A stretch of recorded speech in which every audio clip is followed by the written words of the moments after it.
Previously on I Spodcast. don't know if it's a deliberate thing or not, but there's a couple of shots of the Doctor and Ruby coming out of the TARDIS into like a ruined version of London. And there's talk of there's a few shots where Earth seems to have been consumed by dust. I'm wondering. It seems like a very deliberate callback to Pyramids of Mars and Sutekh, because the Fourth Doctor and Sarah Jane, the Fourth Doctor takes her back to her own time and shows her what would happen if Sutekh is left to run riot. That looks very similar to what the Doctor and Ruby are doing in this trailer. And I know Russell has said that it's all going to go sort of a bit gods and monsters and more into the supernatural. I'm wondering if it's possible that Sutekh is going to be in this series in some form or other. You're listening to a podcast of spurious morality, and I bring Connor's gift of smugness to all humanity.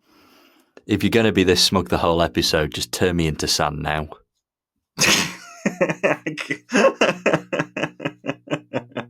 Oh, I called it. I called it before everyone else called it. Yes, you did. I was there. I was there kind of willing Fenric. And you got Sutekh.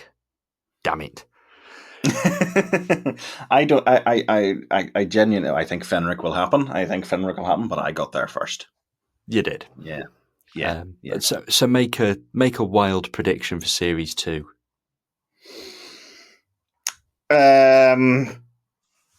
I was going to say beep the meat, but they've already done that. Frobisher. Russell T Davies put up a penguin emoji a while ago. I think we're going to get Frobisher. Good God, this is happening, isn't it? It really is. Should we do the theme tune now? We get to do another previously on Spodcast. Anyway, previously on Spodcast, Connor guessed that Sutekh was coming back. Roll theme.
Hello and welcome to this special episode of a podcast of spurious morality. I'm Johnstone, and with me I have Connor.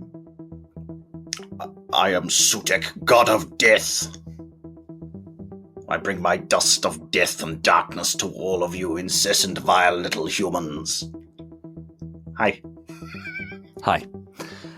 So, as you may mention a few more times over the course of the next 45 minutes or so, you did correctly predict that we were getting Sutekh in this series, and I've seen a few people on Twitter sort of quite smugly going, I guessed it, when they share a tweet from like 38 minutes into the episode. But I reckon you got there first. I think I did, and literally from the minute I saw the title Empire of Death, I was just like, oh, well, Sutek's going to be in that. That's like the title just screams this is a Sutekh story. So I'm amazed that it's not been used as a title before, actually. I did a quick Google before we started recording and couldn't find it, so I'm assuming this is genuinely the first time Empire of Death has been used in Doctor Who. It feels like you can see the target novel of this. You can see the cover with Tom Baker and Sarah Jane Smith and some lovely Chris Achilleos explosions around them. You can like it's such a Doctor Who of a certain era title, Doctor Who and the Empire of Death. If you'd have asked me, if you'd have said to me, here's the title Empire of Death, when is it being used in Doctor Who? I'd probably reply like, oh, well, it was a Hartnell episode title, and it was an NA, and it was a companion chronicle, and it was in the Seventh Doctor main range at some point, and it's been a Blake 7 as well. And like it just seems like such a, not generic, that's not doing it justice, but obvious, I guess. Obvious Doctor Who story title. Yeah. I think is it also the most heavy metal Doctor Who title that there's ever been? Because I feel like that, it's a proper title, and there's been some weird ones this series. The Star Beast. Empire of Death is a Doctor Who title. It's in the same vein as the Star Beast, but goes a bit harder. Yeah. So if you're listening at home, tweet us with what you think the most metal Doctor Who story title ever is. Robot? Ba-dunch. Anyway, so we did an episode, about a month ago now. It feels like quite a long time. Yeah, it was. We discussed the first 5 episodes of Series 1. So we did Space Babies up to, was Dot and Bubble, wasn't it? And it was a nice strong run. We were enjoying it. We had good things to say. And I think that last episode went out, it might have been the day before Rogue went on to iPlayer and was broadcast. So we had a little bit of time to just kind of think about, okay, what have we had so far and that kind of thing. So we've kind of done the same. We've let the finale happen. We've waited over a week, and now we've got 3 more episodes plus something else to talk about. We're going to talk about Pyramids of Mars, the new version as well, but we'll get to that when we get to that. First of all, we have got Rogue to talk about. I quite liked Rogue. I thought it was perhaps the most traditional Doctor Who story that we actually got in this series. But it did have a few nice little twists in it, and a few things to make it stand out and make it part of this. I think very unique series. I think Series 1 has been very unique. I don't think it's comparable to any other Doctor Who really, which I guess was the point of it. Why restart your series count if you're just going to do the same thing over and over again? But yeah, I think Rogue was the were definite elements of traditional Doctor Who in there. Certainly things that you'd pick up on that maybe we saw in Russell T Davies's first tenure.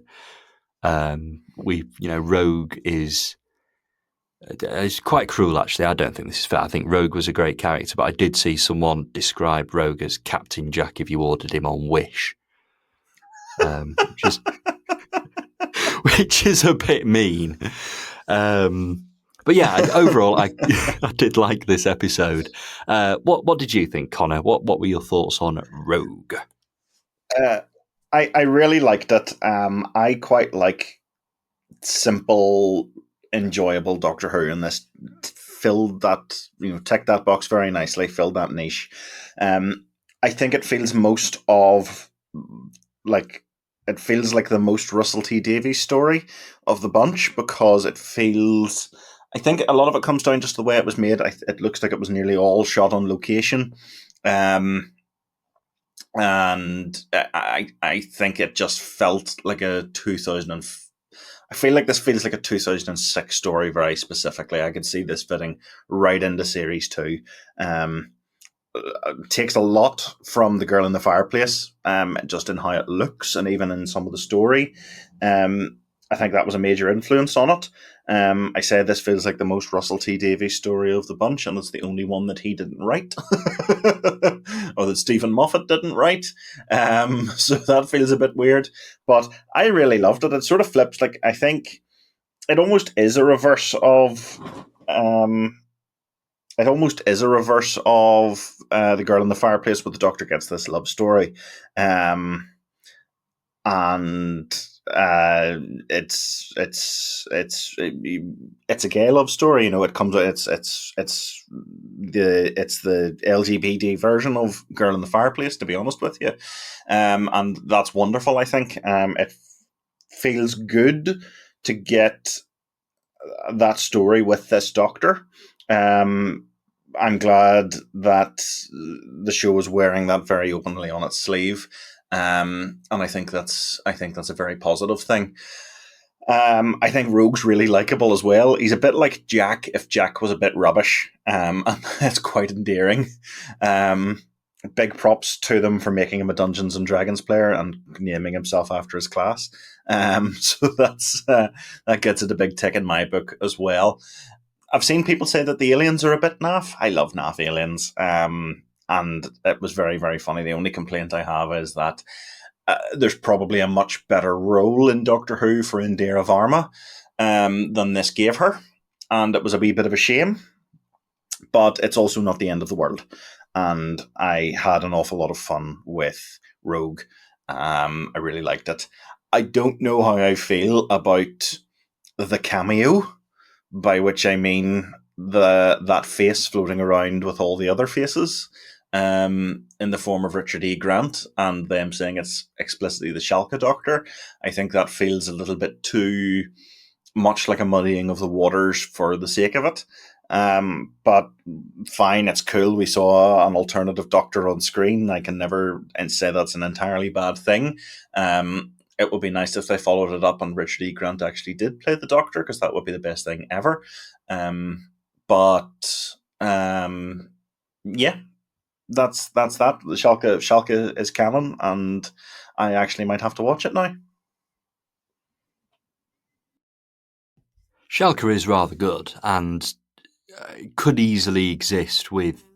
Obviously, the intention at the time it was made was that Richard E. Grant was the Ninth Doctor. Like, we hadn't had Eccleston yet, and this was the first new Doctor Who with a new actor. So Richard E. Grant was the Ninth Doctor for weeks. But it's never explicitly stated or anything like that. And there are various other things and situations going on in Schalke that kind of suggest it could be outside the William Hartnell turn due to Gatwa timeline. So yeah, I like what they've done there, because they've not done anything to sort of particularly damage continuity or change continuity. We've not had a war doctor added or another mysterious doctor added. We've not suddenly made Eccleston the 11th Doctor or anything like that. So I'm happy with it. Like, it's not shattered anything. It's not broken anything. The Whoniverse is still in place, and I genuinely actually hope it has some level of significance to it. Like, I genuinely hope that, as you say, Richard E. Grant's going to pop up as a doctor or something like that. Not holding my breath, but yeah, it's not something I'm against at all. I do have a soft spot for Schalke, as I said when we did an episode on it last year. But yeah, I think you're right actually about it being sort of LGBT girl in the fireplace. I don't like the girl in the fireplace went for it with its ending. It was sort of tied by history. Madame de Pompadour was a historical character, and I did feel kind of I'm going to jump into the beam of light wasn't quite as, should we say, emotionally hefty. But it certainly is a fair comparison. It certainly has some really, really, really strong points. It's a great episode, and I just love the fact that we've managed to get the outrage of the Doctor kissing somebody yet again out of certain areas of fandom, shall we say. It's like we're still doing this. We did this in 1996, we did it in 2005, and we're still doing it in 2024. Like, wow.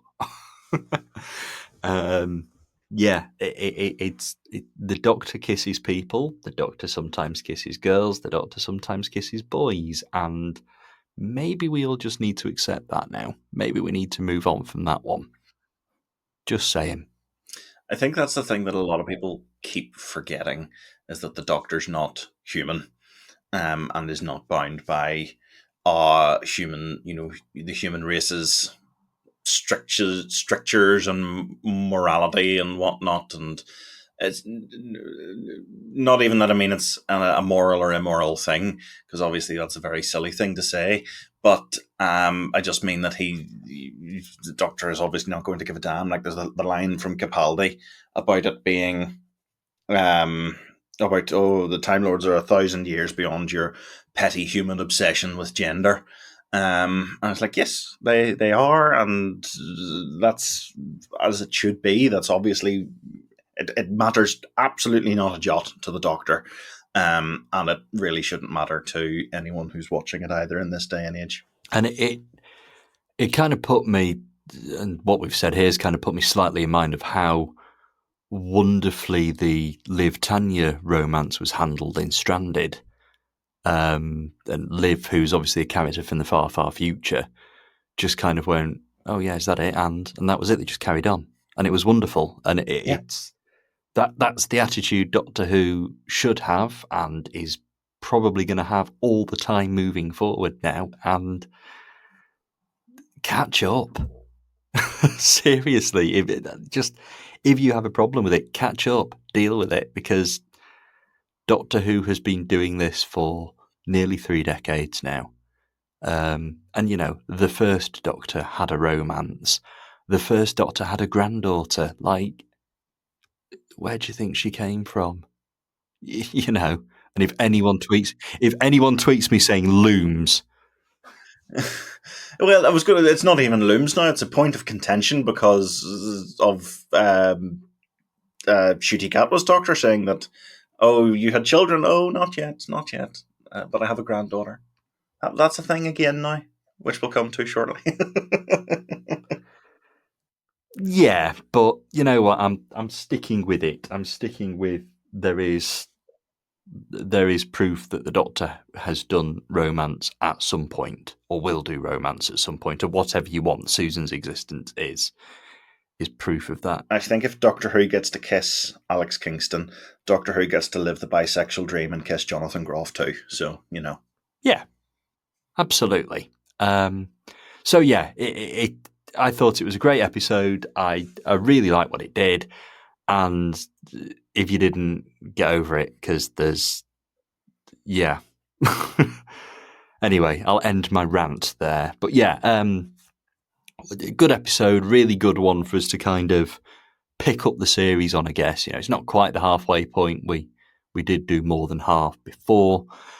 So our next episode is The Legend of Ruby Sunday, which it was your classic Russell T Davies series finale, first part. Lots and lots of stuff built up, lots of really big stuff, lots of mysteries that had kind of run throughout the season, kind of put front and center. And we were invited to consider Ruby's parentage again, to consider why the TARDIS has been weird, consider the Susan Triad character and various other bits and bobs. And I thought it was just an intensely gripping setup. It wasn't perfect. It was a little bit clumsy in places, and there was slightly too much of the supporting cast of the giggle just sort of standing around while mysteries weren't really solved, because we've still got another episode after this.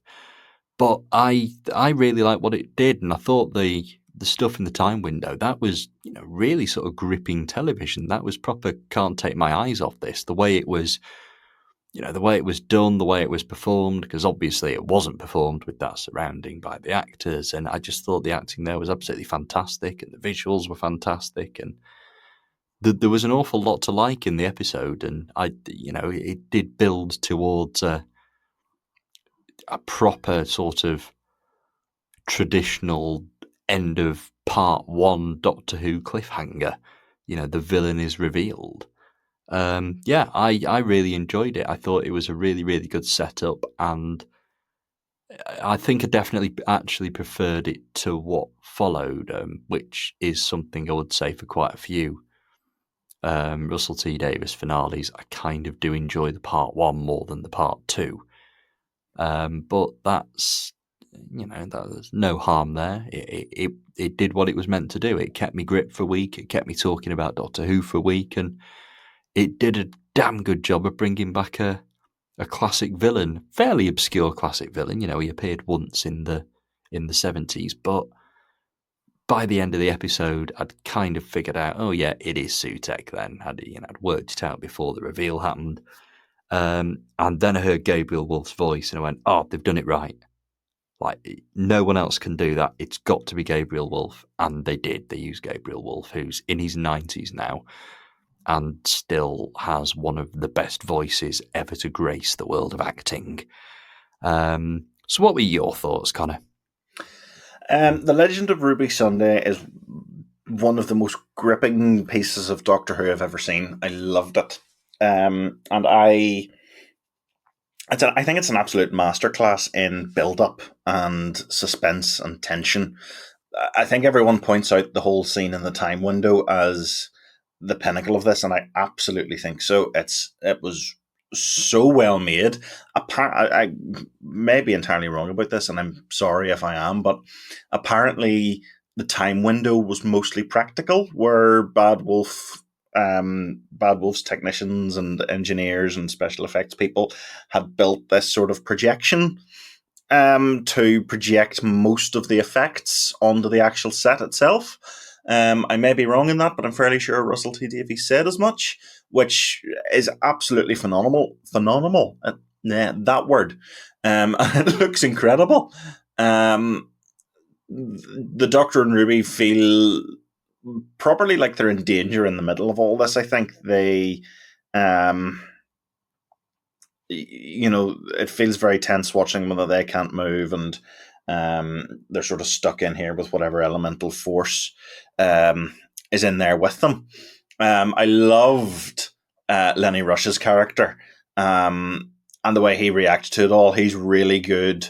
It's, when he's losing control of the time window, and especially when that projection of the red and black cloud appears, his reaction to it when he can't get a reading on it, and it's hot and cold and radioactive and whatnot, and he can't understand it and he's losing his mind. He's really good. I really liked Morris. And I think he's an absolute legend. So I like this little family of unit characters that we're building up, and I would love to see Morris and Lenny Rush again. It's great. I did sort of twig. So obviously, whenever I was going, I was thinking, okay, this is maybe it's real, maybe it's not real. I don't think we're going to see Sutek, but wouldn't it be lovely?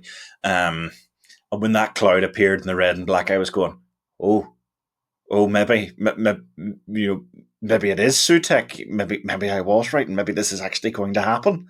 And then it went away again. I sort of thought, oh, maybe we'll see. I don't know. Other point I love to single out is the whole build up to the cliffhanger. Then, whenever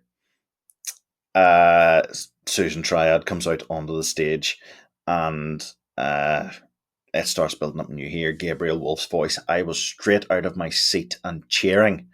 I was absolutely thrilled that was back. I told my brother, is vaguely aware of a lot of things in Classic Who. He knew there was a character called Sutek. I don't think he knew much else. And I was like, that's the voice, it's him, it's actually him. And he's going, no, it's not. And I was like, it's the voice, it's him, it's Sutek. So I was, obviously we as Classic Who fans know Sutek and we know his voice. And, you then get to sit through the build-up knowing you're going to get rewarded at the end of it. And, you're getting all that wonderful stuff. You get another Harbinger drop, which I like. I like the thought of this character turning up and, as soon as you ask their last name, it's just like, oh, it's going to be them. And the proverbial's about to hit the fan. So that was great. And her dialogue, listing off the gods and doing that very Russell T Davies dialogue was incredible, listing off the different names. Some call him Set and Sithifer, and it's really, really good. I love that sort of thing. And then you get the drop, and it's Sutek, and it's just like, yes, I have been fed and rewarded as a classic Doctor Who fan that Sutek is back. It's a moment I had been hoping for years, and you're sitting sort of watching it with this absolute disbelief, and yet the word's there on the screen, and you get a wee bit of excitement every time you see Sutek, like literally written on the walls. So that was absolutely brilliant. I loved it. Yeah, brilliant episode, brilliant cliffhanger. How good was Susan Twist as both regular Susan Triad, but then as that really nightmarish twisted version? That shot where she suddenly looks up scared the absolute pants off me. She was superb, and yeah, loved it. Brilliant episode. It was, yeah, particularly exceptional. I have to admit that I like, obviously, you know, we talked about Sutek and there were rumours about Sutek, and by the time the episode went on iPlayer, sort of the Twitter community had started to convince itself and get itself a bit excited. But even when I first heard Gabriel Wolf's voice, and it's so distinct, you know straight away, yes, it's that voice. My first thought actually went to, what if it's the Beast now? Like, that will, like, thrill a certain generation and absolutely infuriate another. See, So there's anyone who the watched wee it, line in there as well, because Carla actually calls it. She's whenever she sees the cloud in the time window, she actually says it's the Beast. And yeah, I think that probably was a bit of misdirection. I thought for sure that they were going to draw a line between Sutek and the Beast. I actually really like the idea that you can draw a little timeline now between Sutek and the Beast, where you've got Pyramids of Mars, Legend of Ruby Sunday, Empire of Death. And then I think whenever Sutek gets chucked into the vortex at the end, you see him burning up. I like to think that little fragment of Sutek that fell through the vortex and got burned up and destroyed, I like to think there was a little echo of him, ended up on Crop Tor, and was the Beast, that this is a twisted, destroyed Sutek at the end of his life. Yep, I think that's probably something Big Finish or a novel or something will get its hands on. I am surprised that the connection wasn't made on screen. I thought for sure that they would, but they didn't. They didn't bring that in the end, which is not a bad thing at all.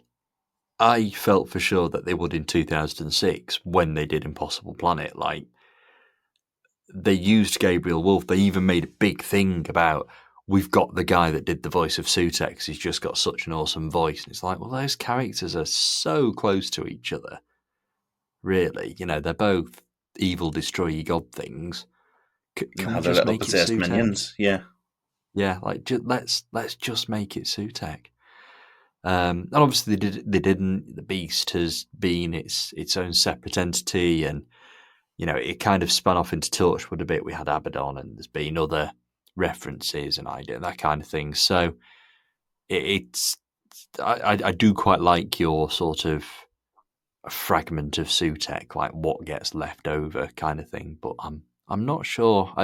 Yeah, part of me wants them to draw the line. Part of me wants them to sort of keep it entirely separate, and just like all godlike evil beings sound as amazing as Gabriel Wolf, and we'll just leave it at that. But yeah, it was an incredibly good episode. Like you say, it was just a masterclass in suspense and tension, and you know, building up an audience, teasing them constantly for 50 minutes, and sort of hitting us with a pretty good cliffhanger and a villain that's just, you know, quite left field. You know, I suppose Sutek is one of the more iconic Doctor Who villains purely because Pyramids of Mars is generally well loved, but it's not. You know, he's not listed along with recurring villains, Daleks, Cybermen, Ice Warriors, Sontarans, the Master, but, Russell T Davies also brought back the Macra, and I'm still slightly flabbergasted by that, even though it's been nearly 20 years. So it's not that bizarre, I guess.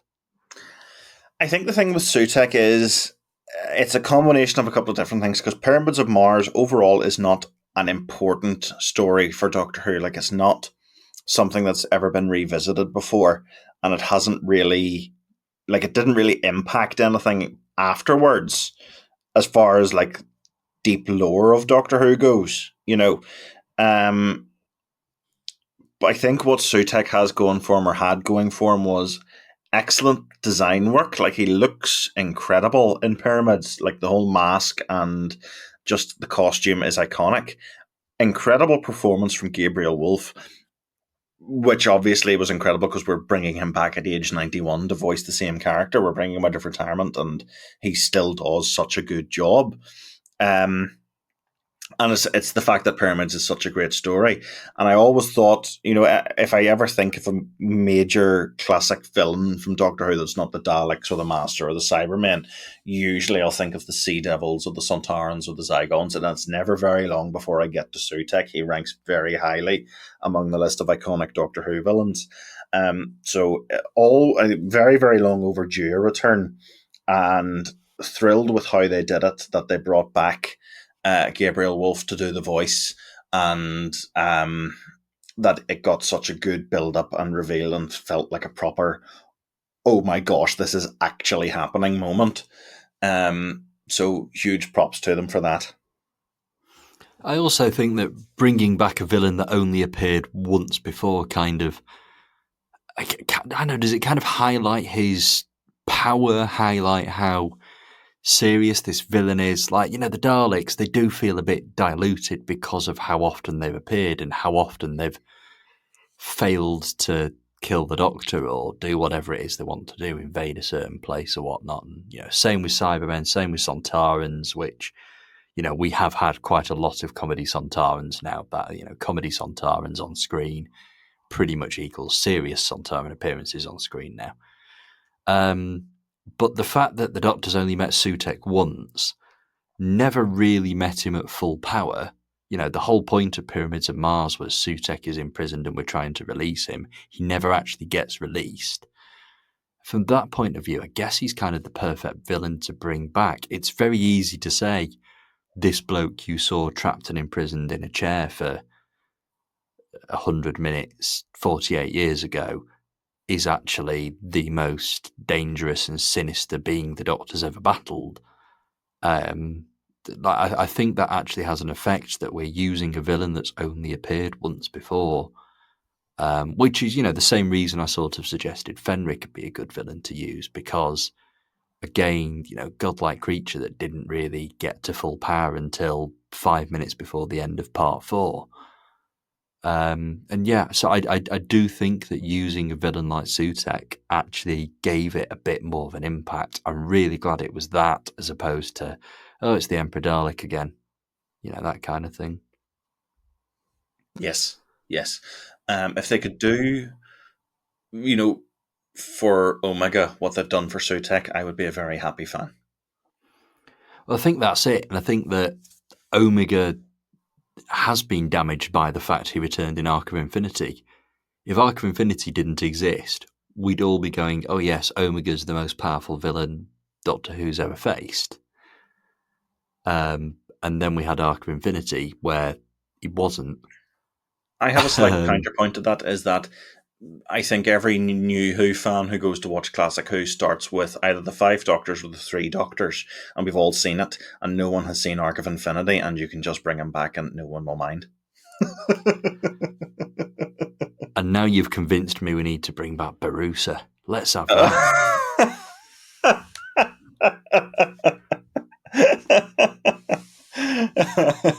We've done Rassilon. Let's have Barusa. Yeah. What would this be, the 4th or 5th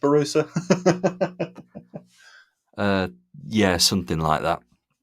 But I think there's a book a Time War book that brings back Barusa and does something daft and gives him a bit of a redemption arc in the Time War type thing. I don't know. I need to find it and read it properly at some point. But it would be an interesting character to bring back. This was my teacher, this was my mentor, this was the Time Lord that betrayed me and all of Gallifrey and all that kind of thing. There's potential there. Was the whole thing with the TV movie, the series that was going to come after it, was the whole thing not going to be that Barusa was going to live in the TARDIS Time Rhoda like Superman's dad in the Fortress of Solitude and speak to the Doctor as his teacher and mentor? Was Barusa going to be the Doctor's dad? No, it was no, I think the whole thing with that series was going to be that Paul McGann was going to go and look for his dad, and Barusa would go with him, sort of as like an interface that lived in the TARDIS and he could speak to as a teacher and mentor, something like that. I'm very glad that series never got made. I mean, part of it was let's remake a few classic stories, and as I said when we did it recently in season by season, like Talons of Weng-Chiang, there's an awful lot you've got to look past to enjoy it. But because of the time it was made and various other factors, yeah, I can just about look past it. What I really couldn't look past is a late 90s remake at all. And it was one of the stories that was slated to be remade. I know, it was going to be in New York, wasn't it? Oh my God. Yeah. Instead, thankfully we got Storm Warning and all that kind of thing eventually from Big Finish. But yeah, let's leave that one there. Before we move on to Empire of Death, which I'm told is a great jumping on point, like the rest of this series. Before we move on to that, we did joke that this series is meant to be a jumping on point, and we've had about 7 jumping on points over the last year now. The finale was very much not, because as we've said, it's brought back a relatively obscure villain, well known amongst fandom, but outside of fandom, a relatively obscure villain from the mid-70s.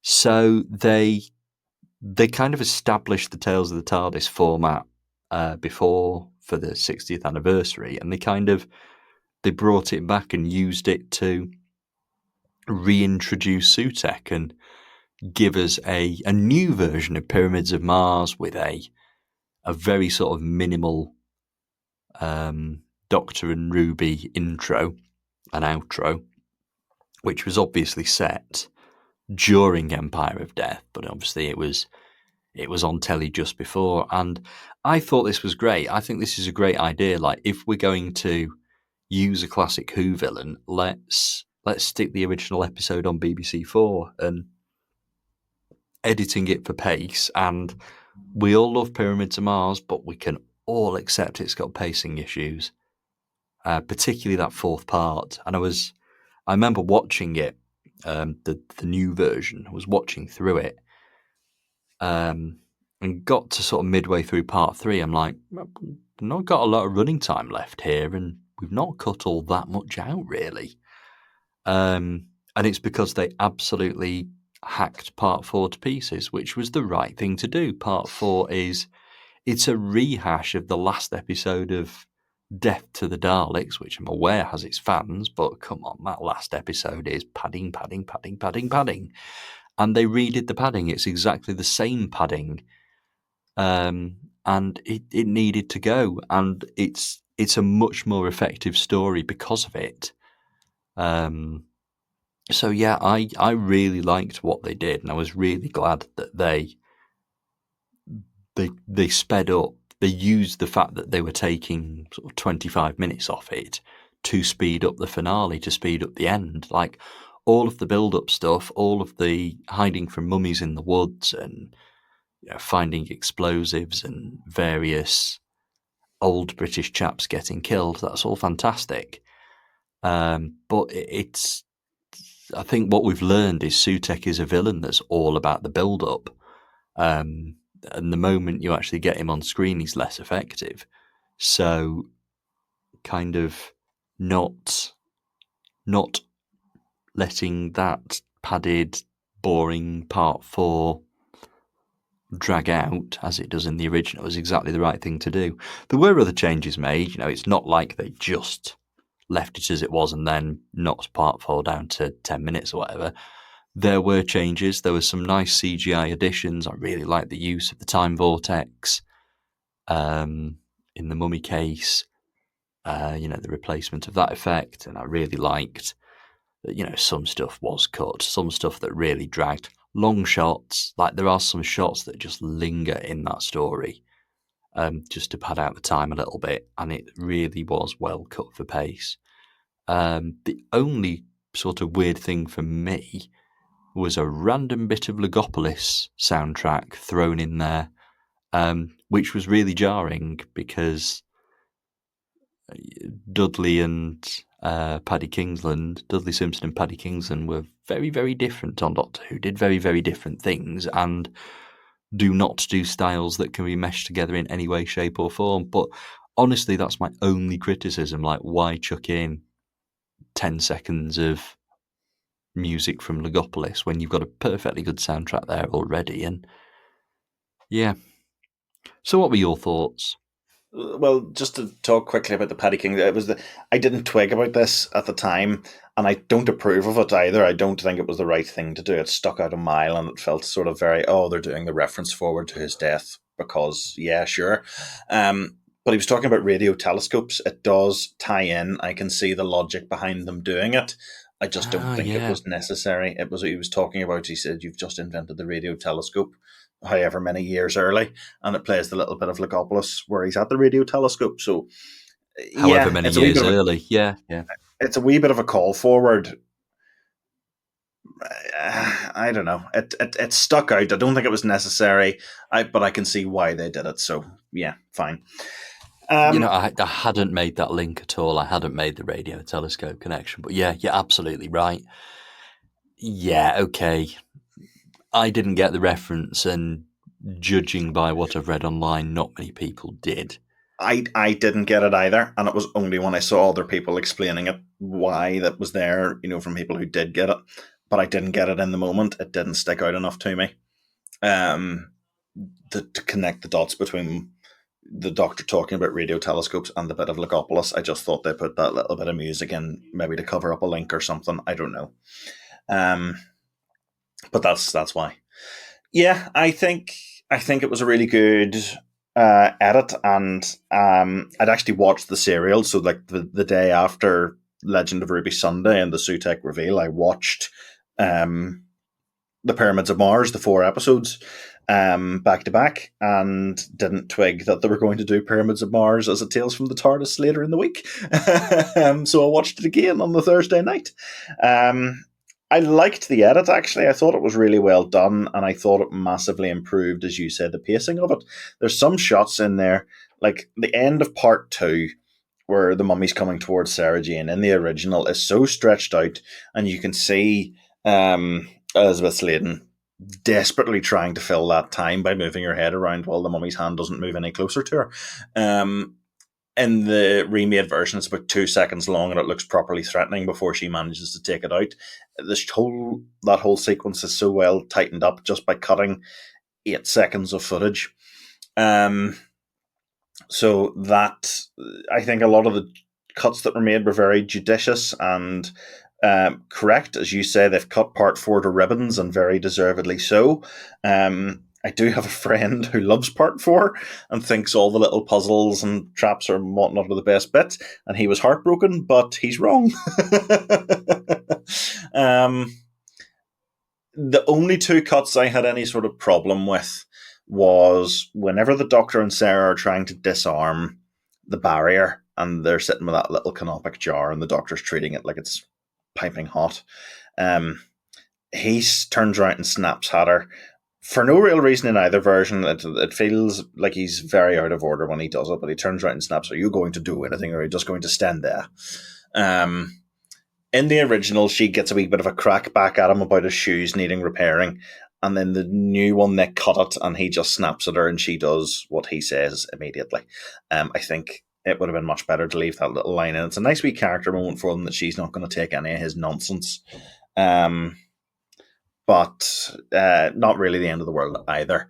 What was the end of the world was the absolute cultural vandalism of taking away Sutek's bum hand from his cushion. Yes, absolutely. Cultural vandalism. It is the only thing people remember out of Pyramids. It's not Sutek. It's not Tom Baker or Elizabeth Sladen giving some of the best performances as the Doctor and Sarah. It was Sutek's bum hand, and they cut it. Absolutely unforgivable. But didn't the Time Vortex There's look so lovely? much they could have done with that. It could have been Harriet Arbinger's hand. They could have made that a thing. Or it could have been. It could have been a Susan Triad.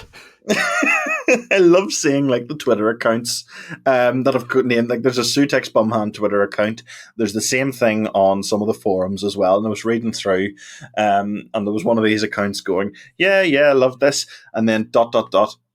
No. So I like to think that when we get the season 13 Blu-ray, and obviously Pyramids will be on it, and obviously this version of Pyramids will be on it, I like to think that before you watch, there'll be a little menu that pops up going, when it was originally cut in 2024, there was the Sutek's bum hand was removed. However, for this Blu-ray release, we present the option for you to insert the hand back in. So, yes or no, would you like Sutek's bum hand? And that menu will pop up on the Blu-ray, and you actually choose whether you want the hand or not. This is a genuine scandal. This is a proper serious issue that Sutek's bum hand was cut, and I do have a genuine problem with it. So defund the BBC, cut the license fee, and sack them all. Yeah, they can take 5 seconds of Tom Baker drowning out of Deadly Assassin. They can take the scene of 2 people being very brutally murdered out of the Time Meddler, but Sutek's bum hand stays. As far as I'm concerned, it's unacceptable. It's completely unacceptable. Everything else was grand. There's a little bit of a weird moment at the start where they cut original footage of the TARDIS flying through space and replace it with a shot from Shada, and then the next shot is from the original Pyramids of Mars, and the TARDIS looks totally different. I don't know why they cut one and not the other, but again, not really the end of the world. So, but also meshed up with the CGI Tales of the TARDIS version of the TARDIS as well. We had sort of 3 different TARDISes on screen within 5 minutes, and it all looked a bit odd. It was a good edit. I liked it. I think part 4, or the part of this that was originally part 4 of Pyramids of Mars, is very much tighter, much tenser, and much speedier. Like, you get the sense that this is a genuine race through the pyramid. Really good. Loved that. Thought the cuts they made there were very, very justified.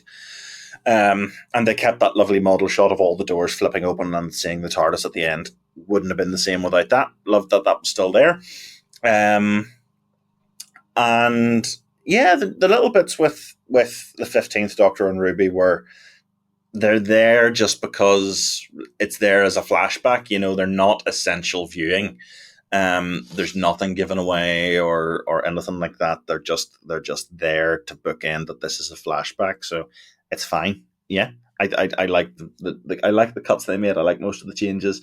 And as you said, the new Time Vortex looks really good as the time tunnel, which I think's actually the first time it has looked good. Like, I don't particularly like it in the title sequence, and other times it's popped up, but it looked really good there. And do you know what I think has helped it is maybe the slightly restricted view.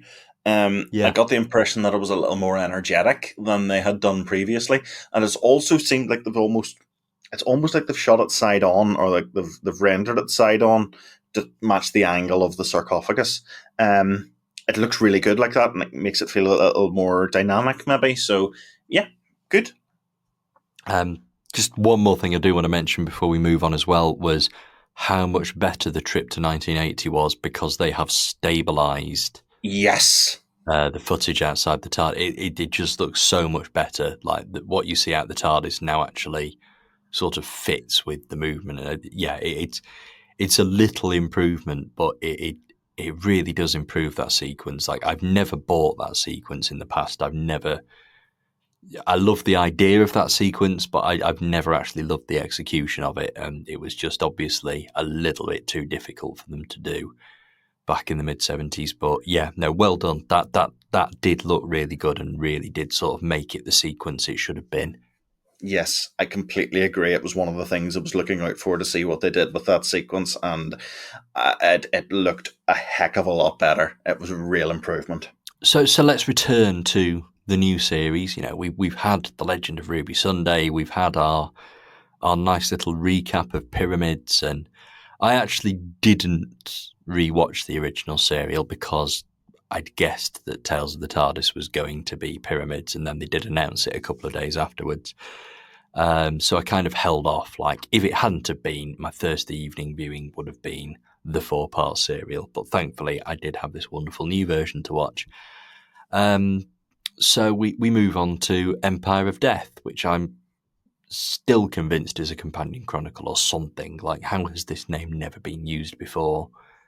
Anyway, so Empire of Death, we go into series finale territory, and I probably more often than not have found myself, as I said before, not enjoying the final episode of the finale 2-parter as much as I did the build up to it. And I think it's probably, designed that way. It is all in the build up. It's all about making you talk about it and come back the next week. And it did have a lot to sort of wrap up. So Empire of Death, I enjoyed. I thought it was good. I thought it was one of the better New Who finales. I certainly thought it was one of Russell T Davies's better New Who finales. But it definitely had some moments that weren't my favourite thing ever. It was definitely a step down from the first part.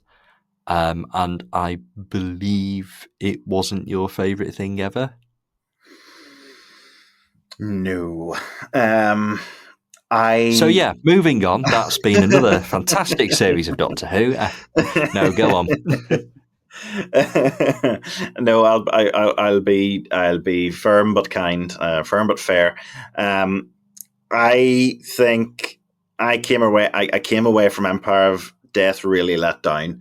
I think it's not unfair, I think, to say that it squandered an awful lot of the potential from The Legend of Ruby Sunday, which, as you say, it's all in the build-up, and then it really didn't stick the landing with Empire of Death, which is such a shame because of that title, and that title deserves a better story than this. I've got a couple of problems with it, and part of it, one of the elements that I have a problem with is also a problem with The Legend of Ruby Sunday, in that there's no connection at all between, or there previously hasn't been any connection at all between Susan Triad, the TARDIS feeling unwell, and Ruby's mum, and yet the Doctor arrives at Unit HQ to investigate all of these things at the same time, and they all turn out to be linked. There's nothing to set that up, that connection between them. The Doctor just decides he's going to go and solve them all simultaneously. And they all tie together here in what I think is a very unnatural way. That there was no setup, that the mystery behind Ruby's mum was connected to what was going on with the TARDIS, which was connected to what was going on with Susan Triad. So that was that doesn't fit together in my mind. Beginning with Sutek, I think I'm actually not as annoyed about what happened with Sutek as I was after watching it, because yes, he gets a bit sidelined, I think, whenever the episode decides it's going to go and deal with Ruby's mum. And it does that because Sutek's confused by her. He doesn't know who she was, and there's no real reason for him not to, there's no mystery there in the end. There's no magic or power or anything behind any of that. So there's no reason for Sutek not to be able to see. There's a lack of internal logic there in my mind. That all doesn't fit together. But the scenes with Sutek are good. I like the little confrontation between him and the Doctor in the time window. Whenever just before the Doctor summons the memory TARDIS. I think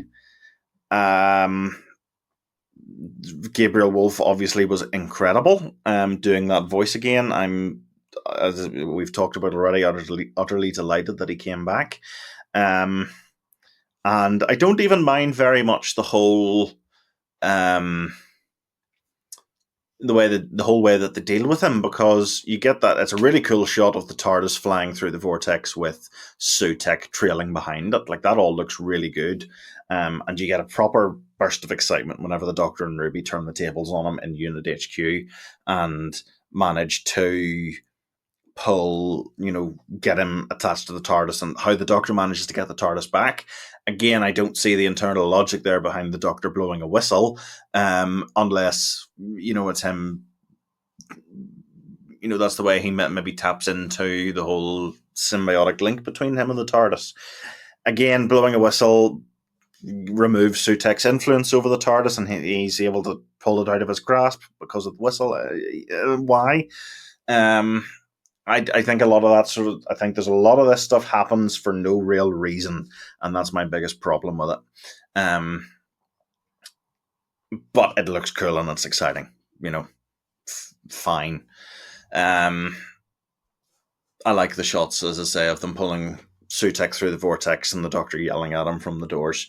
That's all fine and exciting, and it's a bit funny that they put Sutek in his dog form on a leash. Yeah, it's funny. Yeah, but is it Sutek? I don't know. The whole thing with Ruby's mum, I thought, was a letdown. Don't get me wrong, it's lovely character work and it's lovely emotional viewing. But I think they put too much into it beforehand. I think they've over-egged it. And there's a comparison to be drawn here, because I think it was deliberate, and I think RTD has said that it was a deliberate reference to the whole thing with Rey and her parents in Star Wars. So the whole thing was that in Rey, yes, she was Force sensitive and she, could use the Force and was a very powerful Jedi, etc. But they didn't build up her parents in any way. In Ruby, not that they didn't build them up, there was a mystery there. But The Last Jedi sort of stripped it all back and did that little subversion where they were just ordinary people and Rey's specialness came from within her. With Ruby, they build up that her mum is some sort of mysterious being and possibly there's some power there. And that happens in a couple of ways. You get the snow first and foremost, which obviously manifests around Ruby. And I don't buy that it was just simple belief that manifested that. I don't think that works. They had the whole thing in the Devil's Cord with the secret song in Ruby that implies there's some sort of power behind her and behind her parentage. Ruby's mum in the time window, I can't remember if she points in Church on Ruby Road. I haven't seen it for a little while. I don't remember that happening. And the Doctor says stuff in the time window scene about times changing. She didn't do that. This didn't happen. So Ruby's mum being able to change time in the window and interact with the shadow version, or interact with the version of the Doctor and Ruby in the time window in the present day. I don't think that works. Not when you do the reveal that she's just an ordinary person and there's none of this magic actually there. I think the twist that they pulled up was not set up appropriately. I don't think it was deserved, and I don't buy it. I'm not saying that I disbelieve it and they're going to do more. I fully accept that they've said this is it for Ruby, although she is coming back, but that's maybe it for her parent, her mum's storyline. it doesn't work in my mind, and I think it's a real letdown. Because I haven't seen this. I haven't seen the commentary myself, but I have been told by people who have that the bit in it when they say, "Well, why is she wearing the cloak?" Because it wouldn't work otherwise if we could see her face, so they put her in a cloak. And like again, this has happened because they want it that way, and there's no reason for it. They don't. It feels like there's been a lot of corners cut, not just in this story, but across this series, where things happen because the writers or producers want to do it or want it to be that way. And that's cool, but they're not actually setting it up in the story itself. And they're not, I don't think we're getting that internal logic built up in a lot of cases, and very, very egregious here in the finale in particular. So I'll not lie, I was really disappointed, and I didn't like it very much. And actually, it's very, very hard to disagree with pretty much everything you've just said.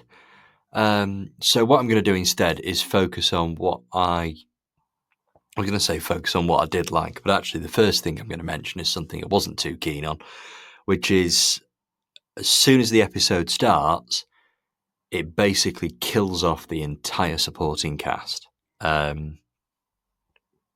Kate Stewart and Rose and Morris all just get turned into sand, and that's it. And from that moment on, you know for certain that it's all getting undone. Yeah. Like I will. Seconds in. Yeah, I will say though, I bought Kate's death entirely. I was so shocked. I believed it, that they killed Kate, but then they also killed Carla, and they also killed the rest of the world. And it was only after that, Mrs. Flood and Cherry biting the dust, and the whole supporting cast, as you say, biting the dust, that I sort of thought, okay, they actually are going to undo this. But do you see, when it was just Kate and Unit that got wiped, I thought that was it for them. I thought that they've given Kate Stewart 10 years, and that's it, she's dead. I totally bought that, and huge props to Gemma Redgrave for selling that in that scene. I thought she acted that brilliantly. But they're never killing the Briggs daughter. They're never killing Donna's daughter. It's not happening. No. I forgot Rose was there. Yeah.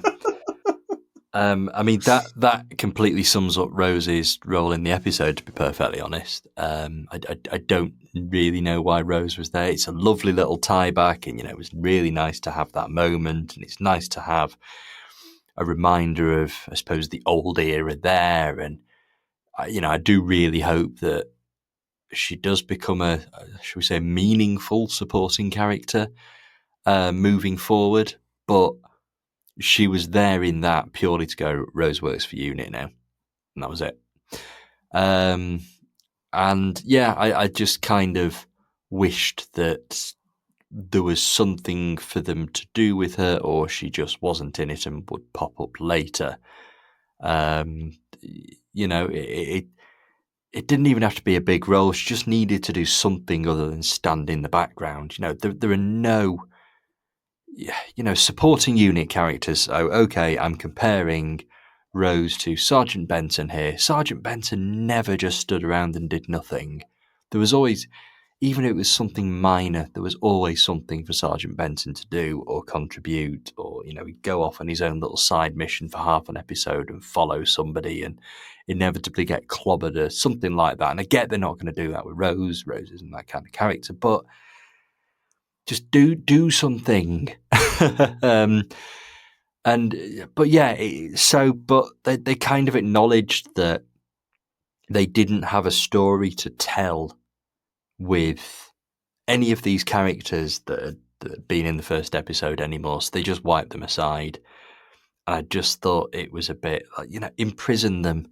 Give us some scenes of them trapped inside an hourglass with a load of sand in or something like that. Just build up a bit of tension. We've got to release these characters. They're prisoners of Sutek. They're his playthings. He refers to people as his playthings. Do something like that. But don't just wipe them from the episode and make it really obvious to everybody watching that by the end of it, anyone Sutek killed is going to come back. Um, you know, the same for every character. You know, don't just kill everybody. Freeze them in sand or cover them in sand or so. I don't know. Just leave it ambiguous. The one thing I'm really, really glad they did though was not do that to Mel. So Mel got to become a proper companion again for the episode. She wasn't just working for UNIT. She wasn't just undercover with Susan Triad. She wasn't just a supporting character. She was one of two companions in that episode, and that was absolutely wonderful. That is exactly what I wanted them to do with Mel. I can take the sort of side-swiping Kate Stewart and Morris and Rose and all the other characters. I'm quite happy for them to be shoved aside if they have to be. But thank you for not doing that with Mel. It was so wonderful to have Bonnie Langford as part of the episode, doing something meaningful, fitting back into that companion role just so incredibly well. I thought that was great. I'm really, really glad they did that. And, you know, to have her kind of get eventually sort of taken over by Sutek, I thought that was really effective, you know, but it just, they gave her something to do. And I'm really glad they did, because she didn't have all that much to do in The Giggles. She didn't really have all that much to do in Legend of Ruby Sunday. But for this one, we got Mel as a companion again. And that's what we want, I think. Yes, one of the best moments in the whole episode for me was when they have just gone into the memory TARDIS and she finds the Sixth Doctor's cravat. Oh, the Sixth Doctor's, coat. Yes. And that, beautiful, lovely. And I like that they prioritised the Sixth Doctor there, and then later went on to the Seventh Doctor and she got to cuddle his jumper for a little while as well. Lovely little callbacks.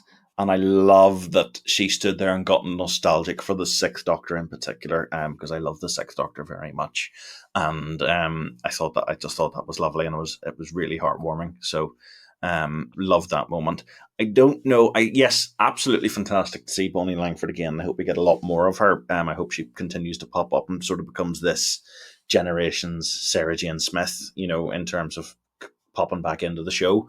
I liked that she was there and present. I don't necessarily like that she became a minion of Sutek, because while Bonnie Langford was very good at playing the possessed Mel, and very scary and threatening, I don't think they would have done it with a companion like Sarah Jane Smith, and I don't think they should have done it with Mel. I don't really like that this classic companion comes back and gets turned into a mindless minion for the bad guy.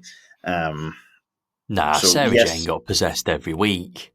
But not when they brought her back. You know, they never did that with Elizabeth Sladen in 2006 or whatever. I mean, I've still not forgiven them for blowing up K9. I know we had another K9 2 minutes later, but they blew up K9. That's not okay. Have you seen K9's decapitated head was on the wall in the memory TARDIS here? Yes. Yeah, I didn't feel great about that. It would have been nice to see Mel last the whole way through instead of getting sidelined a little bit as the mindless minion of Sutek.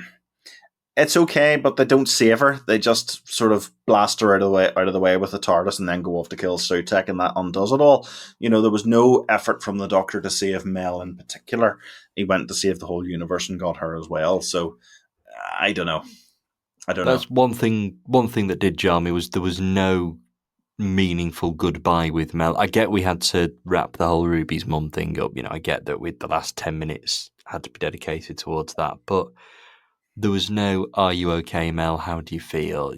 And I just wish there'd been a goodbye scene, or I wish Mel had been there to see the Doctor off, or just something.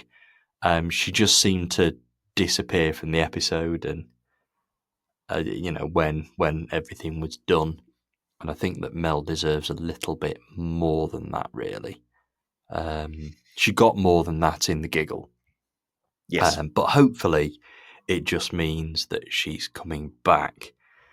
Yes, and there's... I hope so.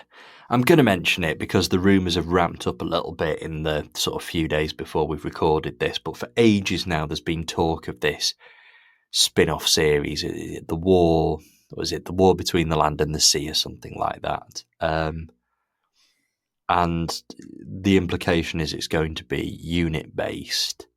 And rumours have ramped up again in the last few days, and stuff that looks so nonsensical I'm not actually going to reference it properly has come up on Twitter. But the fact is that I think something is coming, and I think that the way unit's being presented, it is setting up for something more than they're just going to pop up for an episode of Doctor Who once a year. I think that this unit team probably are getting something in terms of spin-off series. I'm not on Twitter and don't know the nonsensical things, so you can tell me about that after we're finished here. Oh, right. In that case, I'm going to tell you. I am going to tell you then. Martha's in it. That's the new thing. It's come from some Doctor Who production news page that I don't think they've ever actually got anything right. Bless them. I saw this from some page on Facebook, and the page is known for posting absolute bobbins. So I take that with a pinch of salt. I'm 99% sure it's twaddle, but that seems to be what has reignited the rumours over the last few days. Well, I have heard a slightly different thing, and this actually comes from the mouth of Russell T Davies himself. So the rumour has been for a while that, yes, I've heard this is going to be Kate Stewart and Mel will be involved as well. I'd heard a while ago that another character was going to be involved, and then Russell T Davies was interviewed by the Radio Times and said he would be working with Eve Miles again fairly soon. And given that this seems to be shooting, imminently, I'm taking that as an implication, because I had heard that Gwen Cooper was going to be in it, and he has now said that he's working with Eve Miles again soon. I think Gwen Cooper will be in it, and I think we're going to get a Unit and Torchwood crossover series. I certainly hope so. Even the Martha thing, it would be amazing. I really liked Martha. I think I liked Martha as a companion more than most people did. And I did think that she was a little bit sort of hard done to as a Rose got the big return, and even Donna has now had a big return. And there was far more. Donna had a big return less than a year after Donna left. But yes, Martha came back. I know Martha popped up again in Series 4 and had the cameo in The End of Time and all of that, but it kind of feels as though Martha didn't quite get the same treatment as Rose and Donna. So I'd be up for more Martha. I'm definitely a fan of that idea. I don't think it's going to happen. I really don't think it's going to happen. I think Reima-Rajaman's got far bigger acting gigs to play with. She's very successful in America now. She's been in quite a few series. It'd be nice, but I think she's just left it behind. I think if she was interested in doing more Whoniverse related stuff, we'd have got more out for a Big Finish, and she's done, is it 4 hours of Big Finish in total? I don't know about that as much, because a big Bad Wolf produced Disney Plus series is obviously going to be of much more interest to her than an hour or two of Big Finish. I could absolutely see her doing stuff on TV, but I don't know. Yeah. I don't know. The Martha stuff I don't know about. I feel more confident saying I think Gwen will be in it. Martha, I would love it. I'd love to see her again. Absolutely. Freema Agyeman's a wonderful performer. Pinch of salt with all of it, obviously, but maybe a slightly bigger pinch for Martha than for the rest of them. I do think it's reasonable to expect some kind of spin-off series at some point, relatively, or some kind of announcement relatively soon, though, because the whole Whoniverse branding, the comments Russell T Davies has made about this should be like the MCU and all of that sort of thing. We're going to get something. We've got to get something. It'd be stupid if we didn't get something. Yeah. I also suspect that they probably, obviously, we've got Series 2 coming next year. We've got a Christmas special, then we've got Series 2. I suspect main Doctor Who series will have an off year in 2026, which is probably when we'll get hit by a spin-off series to kind of make even up then. for that. Look, it'll be new Doctor Who content. It'll be new Whoniverse content. I can live with that, because I don't believe for a second that the Doctor will not put in an appearance. Also, there's 2 Doctors knocking about. that's the thing. If they're doing a unit series, Donna works for unit, and Yeah, there's definitely potential there. So it'll be interesting to see what happens. But I think that the next big bit of news to look out for will be something about a spin-off series, and I'm more than happy with that. yes. And I'm like I say, the way Unit's being presented in The Giggle and in this two-part finale, it's going somewhere. It's too big to just pop up for an hour a series in Doctor Who. With the whole thing with the Blinks, like what is the Blinks? What's going on there? And Kate Stewart's well established, and we seem to be building up a fairly large unit team. There's Um, there's one last bit I think that we haven't really spoken about, and it comes right at the very end of Empire of Death. Then, what do you think of Mrs. Flood? I mean, they were not so subtly teasing something along the lines of the White Guardian. I get the impression first of all that Mrs. Flood is going to come back. Um, the White Guardian and the Black Guardian, I don't know. Maybe. I don't think she's White Guardian because there's a whole thing about storming down the gates of the Maker and making war on his kingdom. That feels quite un-White Guardian-y and maybe a little more Black Guardian-y. I don't know. The White Guardian was always, from his very first appearance, the White Guardian was pretty sinister. He threatened the Doctor. The Doctor did the key to time because he was threatened by the White Guardian. That was the whole reason that series happened. And Big Finish had presented him as, I was about to say, not that whiter than white, but you get the idea. The White Guardian can be sinister, and I quite like the idea of maybe all of these nasty god types are able to sneak out because the White Guardian's gone over to the dark side a bit. Maybe that could be where it's going. Did you see her little traveling case? They've released some pictures of that prop, and all Oh, the I little. very briefly saw it, yes. So, all of the stickers on it are from places the Doctor has been. Paradise Towers, New York, Blackpool's on there. It's all. It's again. It's like she's following the Doctor, and she seemed very obsessed with him. Um, because there's the whole thing about that clever boy, and talking about him dying in absolute terror and knowing what a TARDIS is. There's a little line in there as well where the Doctor talks about regeneration. He says it's a way of hiding them away. But the whenever she next appears on screen, then she comes up as she comes up the stairs into Ruby's flat, and the radio distorts, and she says she's always hiding herself away. I think that's deliberate, and it's implying maybe she's a Time Lord, and I don't know. I don't expect for a minute that the conclusion to all of this will be any more satisfactory than Sutek or Ruby's mum or anything. But it's nice getting these little hints and tips. She feels really threatening, and Nita Dobson is wonderful at playing her, really, really good. So, I'm just very glad that any kind of reveal for that wasn't included in this finale. Like, it would have been too much. There was too much in there anyway, but that really would have been too much. yes, I'm excited. I think she's great. I think Anita Dobson is great at playing her, and I'm really excited to see what happens there because it feels like she's very personally connected to the Doctor, and knows an awful lot of things about him. So, yeah, looking forward to that. There's plenty to keep us interested moving forward, and like I say, I definitely enjoyed Empire of Death more than you. This is Doctor Who. We have to kind of every now and again go, yeah, that doesn't make any sense, but here we are. It's happening. I get what Empire of Death definitely stretched that, but I'm quite happy to nod and smile and sort of focus on what I liked with it. Really, particularly with Bonnie Langford getting to be a proper companion again.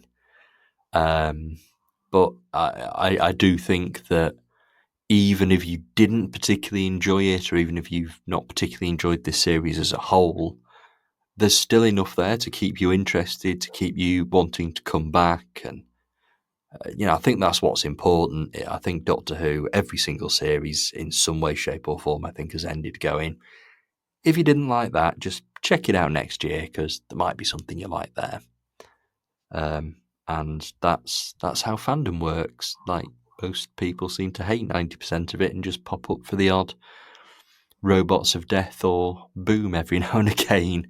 But yeah, I think moving forward, there's an awful lot to sort of anticipate. So roll on series 2, roll on whatever spin-off series we end up with, and all that kind of thing.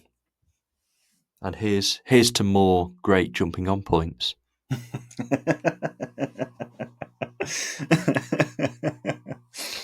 Yes. What I think at this stage, they're probably just going to come out and say, "Look, the jumping on point is an unearthly child," or it's probably they're going to say it's the Daleks and it's on iPlayer. Go and start there. Yeah, if you've not watched absolutely everything so far, you're not going to get this. Yeah. When we get to the Series 2 finale, which is Empire of the Garm, and we get the entire Black Guardian trilogy edited down into 75 minutes. I'm going to finish off and say that the big thing I want for Series 2 is that list of gods that Harbinger talks about. She name drops the Trickster and the Mara. I would love Devil's Cord style episodes focusing in on the Trickster and the Mara. They've been mentioned. I want them back. I want to see episodes about those two in particular. That's one thing actually. That as far as I'm aware hasn't been solved, and this will be the last thing we discuss because this I think is on track to be our longest episode ever. The Meep mentioned the boss, and the toy maker mentioned someone's or something's coming. Do we think that was Sutek? Do we think Sutek was like the culmination of this whole? Well, for the toy Salt maker, in Wild Blue Yonder, and yeah. For the toy maker, yes, because he said it was the one who waits, and that was Sutek. Because that's what Mrs. Flood said. He waits no more. Yeah, he's done waiting. Yeah, that was the toy maker was afraid of Sutek. Okay, the toy maker was afraid of Sutek because reasons. Even though the toy maker originally was a bigger villain, or like a bigger, like more cosmic villain. Beep the Meep's boss hasn't been resolved, and there's a little line in Rogue as well. That's very throwaway from Rogue. Ever since we got that new boss, and that's not followed up or explained. It's just in there, and it's like, okay, maybe that'll become a thing. That Beep the Meep and Rogue have the same boss. It'd be cool, yeah. So we'll see. We'll see what happens. I live in hope that Beep the Meep having a boss means that Beep the Meep will come back. I think it would be a huge pity to bring Beep the Meep into the show and not do it once. They could actually call it the Star Beast 2. How about that? The Supernova Beast.